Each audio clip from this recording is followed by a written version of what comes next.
من ایرانیم. هر ایرانی باید یک کاری بکنه که بگن چقدر ایرانی‌ها خوبن، چقدر ایرانی‌ها خوبن، به به از ایرانی.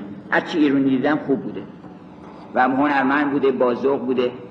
در اون سخنرانی لندن اگر دوستان دیده باشن اونجا اشاره کردم که وقتی با اون قالی باف قمشه‌ای صحبت کردیم که تو برای این چی اینو ساختی، انگیزت چی بود؟ گفتش که دلم میخواست سرم بلند کنم بگم من ایرانیم.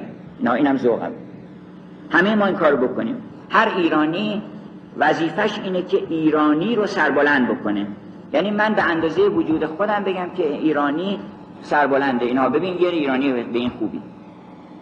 بعدم بیایم تو قوم خودمون یه خورده جلوتر. کرد هستم.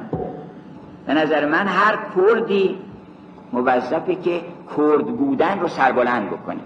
ما نباید فقط افتخاراتمون گذشتمون باشه. من یه نفری اگر که انسان خوبی باشم، حالا هنرمند باشم چه بهتر، عالم بشم چه بهتر، همت بکنم به جای بلند برسم چه بهتر. اما اگر که هیچ کاری هم نتونم بکنم آدم خوبی بشم تا اینکه مایه سربلندی قوم خودم بشم.